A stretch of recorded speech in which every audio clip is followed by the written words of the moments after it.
પારડીમાં એક સ્થળે 3 ગરીબ કલ્યાણ મેળામાં 9000 લાભાર્થીઓને 15 કરોડની સહાય સાધન સામગ્રી તેમજ ચેક આપવામાં આવ્યા હતા।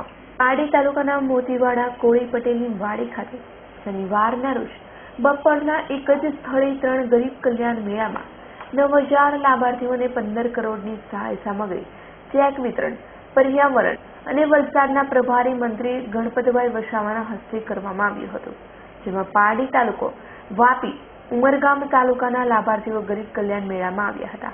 જે ગુજરાતના છેવાડાના પ્રજા સુધી આ ગરીબ કલ્યાણ મેળાની યોજનાનો સીધો લાભ મળી શકે તેવું હોવાનું મંત્રી ગણપતભાઈ વસાવાએ જણાવ્યું હતું। ગરીબ કલ્યાણ મેળામાં પાલેજના સાધનો, સીવણ મશીનો, ખેતીના ઓજારો, તાળપક્ષી સાયકલ, શૌચાલય આવાસ વગેરેની સહાય આપવામાં આવી હતી। કોળી પટેલની વાડીમાં લાભાર્થીઓ તેમજ ભાજપના નેતાઓ, કાર્યકર્તાઓ અને 3 તાલુકાના પ્રજાઓની હાજરીઓનો હોલ ભરાઈ ગયો હતો અને હોલની લાભાર્થીઓના વિવિધ સાધન સામગ્રી ચેકોનું વિતરણ કરવામાં આવ્યું હતું અને શનિવારમાં લોકોની ઉપસ્થિતિમાં પ્રજાજનો નેતાઓના ગરમીના કારણે પરસેવે રેબઝેબ થઈ ગયા હતા।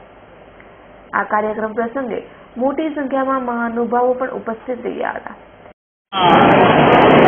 પારડી અને ઉમરગામ અને વાપી તાલુકાનો ગરીબ મેળાનું આયોજન કરવામાં આવેલ હતું અને આ ગરીબ મેળામાં 10,000 કરતાં વધારે લાભાર્થીઓને રાજ્ય સરકાર દ્વારા ચેક અને સાધન સહાય તરીકે 15 કરોડ કરતાં પણ વધારાની સામગ્રીનું આજે વિતરણ કરવામાં આવેલ છે।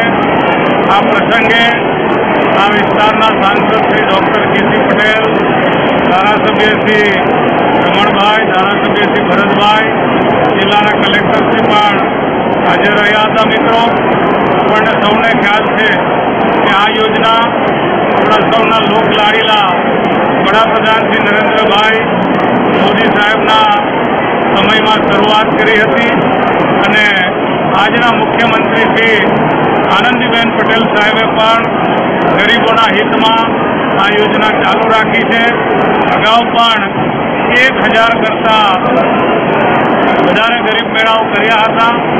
85 લાખ કરતાં પણ વધારે ગરીબ લોકોને 13,000 કરોડ રૂપિયા સાધન સહાય અને ચેકથી સહાયો પૂરી પાડવામાં આવી હતી। આમ ગુજરાત સરકાર એ સમગ્ર દેશમાં ગરીબો માટે સારામાં સારી કામગીરી કરી રહી છે। મિત્રો, ખૂબ મોટી સંખ્યામાં અહીંયા જે લાભાર્થી ભાઈઓ બહેનો। અમૃત પટેલનો રિપોર્ટ, S9 ન્યૂઝ, પારડી।